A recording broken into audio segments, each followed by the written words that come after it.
miliyoni imwe ariko mu kuyashora njyewe nari maze amezi naringejeje igihe cyo kwakira yanjye nagombaga kwakira buri kwezi nashoyemo 600,000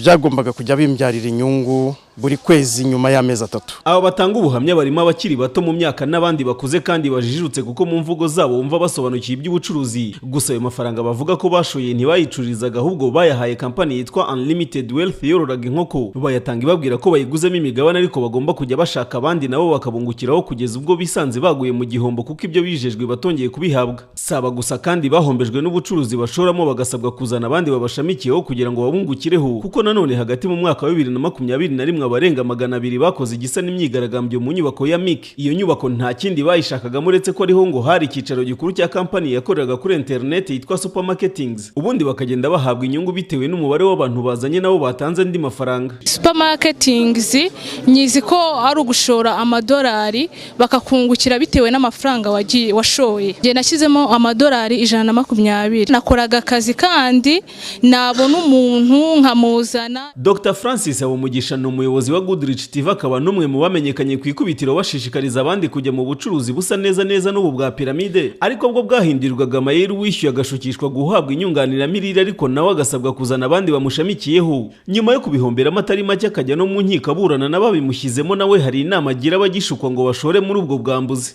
Abambere bo hejuru ba lokirise bazanya abantu y'amafaranga barayabona ariko bamara kuyabona bikazafunga hari umaze gushyira mwayo utari wagaruza. So ni uburyo rero bakora kuko igiye kureba nabwo ari maje logique je nguhaye 100,000 uzampamagara inanute je nguhaye 500,000 uzampa miliyoni nyute se wowe ukora amafaranga ufite uruganda rukora amafaranga ndumwe mu bahombye ndumwe mu bibiwemo muri izo systeme ayange aragenda arashira nzi nabandi benshi birwa barira bashoyemwe amafaranga yabo muri izi network marketing muri ibi bimina kandi batagaruje. Dr. Murangira Thierry ni umuvugizi w'urwego rw'ubugenzacyaha RIB wavuga uburyo atimvisha uburyo hari abagishukwa n'abababwira kujya muri ubu bucuruzi buzwi nka piramide kandi RIB yaramenyesheje abantu ko butemewe akongera kwibutsa buri wese uzabujyamo ko akwiye kubyirengera kuko nta leta itagira ngo ibuze abantu kwishora mu bihombo babibona. Muzi ko piramide zitemewe sibyo piramide ntizemewe.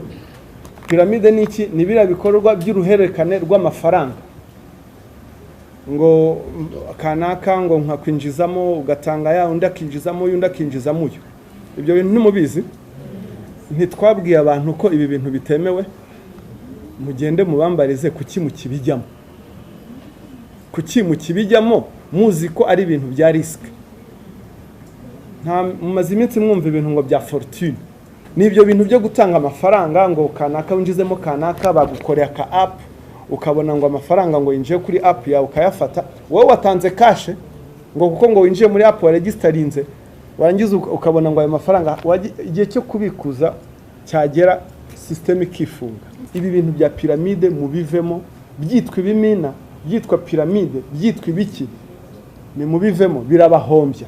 Ubu bucuruzi buzwi nka piramide ubwinshi bukomoka ku cyamenyekanye nka Ponzi scheme aho umuntu atanga amafaranga ariko undi yazanye yayatanga bagafata kuye bakayaha umwe wa mbere gutyo kugeza baje nyuma bahombye kuko nta wundi wo kuzana amafaranga ngo nabo bayahabwe. Amazina ya hafi ariho ku buri gukorwa bwa vuba hagezweho TAT STT Fortune nandi menshi gusa byose impamvu byizerwa nuko abatangirana nabyo bakurama yabo ariko bo babyaye bakayahera ukubwo. Fundi Amri TV1.